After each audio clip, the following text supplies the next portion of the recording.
माँ, ये राधिका है, तुम्हारी बहू। राधिका गांव में हॉस्पिटल में नर्स का काम करती है। बस हम दोनों में दोस्ती हो गई और हमने शादी कर ली। राधिका, माँ के पैर छू। अरे चल हट नालायक।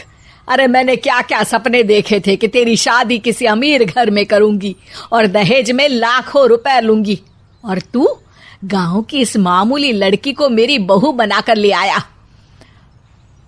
लेकिन बेटे की जिद के आगे सुनीता देवी मजबूर हो जाती है। राधिका सुनीता देवी को फूटी आंख भी नहीं भाती थी। तुम चिंता मत करो भाग्यवान, हम दोनों मिलकर अपनी बहू को इतना सताएंगे कि वो हमसे तंग आकर ये घर छोड़कर चली जाएगी। फिर हम अपने बेटे की शादी किसी बड़े सेठ की बेटी से कर देंगे, ठीक है? अगले दिन सुनीता देवी अपने बेटे का कमरा साफ कर रही होती है। तभी बहू के सामान में उसे एक बड़ी बड़ी मूंछों वाले आदमी की तस्वीर दिखाई देती है और उसके कंधे पर एक बड़ी सी बंदूक टंगी होती है। तस्वीर के नीचे लिखा होता है डाकू मंगल सिंह। ये किसकी तस्वीर है बहू? ये मेरे पिताजी की तस्वीर है। बस फिर क्या था। ये सुनते ही सुनीता देवी के हाथ पैर कांपने लगते हैं। वो भागती हुई सीधा अपने पति के कमरे में जाती है। अरे गजब हो गया जी, गजब। अरे क्या हो गया भाग्यवान? हमारी बहू एक मशहूर डाकू मंगल सिंह की बेटी है। हे भगवान, अब क्या होगा? क्या कहा? डाकू मंगल सिंह? अरे मर गए रे। सुना है वो तो बड़ा ही खतरनाक डाकू है, मारता ज्यादा है गिनता कम है। लोग पुलिस वाले भी उसके नाम से कांपते हैं। अरे सुना है वो तो हर हफ्ते 2-4 लोगों का ऊपर का टिकट कटवा ही देता है। हे भगवान, अब हम क्या करेंगे? ये हमारे नालायक बेटे ने कैसी मुसीबत हमारे गले बांध दी। हाँ वो तो है, अगर हमने बहू को जरा भी तकलीफ दी तो उसका बाप मंगल सिंह हमें गोली से उड़ा देगा। अब जो मैं कहता हूँ उसे ध्यान से सुनो। तुम बहू से बिल्कुल घर के काम मत करवाना, और ध्यान रहे उसे किसी प्रकार की तकलीफ नहीं होनी चाहिए, समझ गई ना? और ऐसा ही होता है। अगले दिन सुनीता देवी रसोई में खाना बना रही होती है कि तभी, ये क्या माँ जी, मेरे रहते आप खाना बना रही हैं? चलिए हटिए, मैं खाना बना देती हूँ। अरे नहीं नहीं बहू, तू यहाँ क्यों आ गई? जा, तू अपने कमरे में जाकर आराम कर, मैं खाना बना लूंगी। सुनीता देवी जिद करके राधिका को भेज देती है। फिर एक दिन, अरे फर्श पर कितनी धूल जमी है, माँ जी देखेंगी तो नाराज हो जाएंगी, मैं अभी यहाँ पोछा लगा देती हूँ। राधिका जैसे ही पोछा लगाने लगती है कि तभी उसके ससुर की नजर उस पर पड़ती है। बंसीलाल भागता हुआ वहां आता है। अरे नहीं नहीं बहू, तुम ये क्या गजब कर रही हो?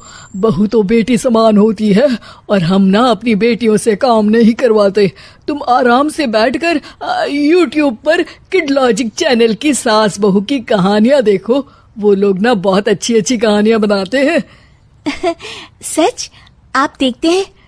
अरे मैं तो रोज देखता हूँ। शहर की बहू तो मेरी फेवरेट कहानी है। हाँ, ये कहकर बंसीलाल पोछा लगाने लगता है। इस तरह राधिका के सास ससुर सारा दिन उसकी खुशामद में लगे रहते हैं और उसे किसी महारानी की तरह रखते थे। कैसा लगा बहू? पिज्जा टेस्टी तो है ना? अच्छा, मीठे में क्या खाओगी बोलो तो? माँ जी, मुझे तो काजू कतली बहुत पसंद है और उसके बाद 1 गिलास लस्सी मिल जाए तो मजा आ जाएगा। ये सुनते ही सुनीता देवी अपने पति को कोहनी मारते हुए कहती है, अरे सुना नहीं बहू क्या मांग रही है? जल्दी से भागकर बाजार जाइए और सब खरीद कर ले आइए। हाँ हाँ भाग्यवान, अभी जाता हूँ। राधिका की तो 5 उंगलियां घी में थी। वो तो अपने ससुराल में मजे कर रही थी। दूसरी तरफ राधिका की सास उसके लिए कभी नई साड़ी खरीद लाती तो कभी उसके लिए नए गहने बनवा देती। फिर एक दिन डाकू मंगल सिंह अपनी बेटी राधिका से मिलने अपने आदमियों के साथ आता है। उन सबको देखते ही राधिका के सास ससुर डर के मारे कांपने लगते हैं। मर गया रे। डाकू मंगल सिंह तो सच में कितना डरावना दिखता है, ऊपर से इतनी बड़ी बंदूक लेकर घूमता है। कैसे हैं समधी जी? क्या हुआ? आप इतना घबरा क्यों रहे हैं? और आपको इतना पसीना क्यों आ रहा है? आपकी तबीयत तो ठीक है ना? जी अभी तक तो ठीक है, पर लगता है बहुत जल्द खराब होने वाली है। क्या कहा आपने? जी कुछ नहीं, बताइए बताइए कैसे आना हुआ। दरअसल आज आपके शहर में हमारी नाटंकी मंडली का प्रोग्राम है, तो इसी बहाने सोचा बेटी का ससुराल भी देखता चलूं। ये सुनते ही राधिका के सास ससुर हैरान हो जाते हैं। क्या कहा? आप नौटंकी में काम करते हैं? हाँ माँ जी, पिताजी डाकू की एक्टिंग बहुत अच्छी करते हैं, उन्हें तो कई अवार्ड भी मिल चुके हैं। और ये बंदूक, ये तो असली लगती है। तभी राधिका के पिताजी अपनी नकली मूंछ निकालते हुए कहते हैं,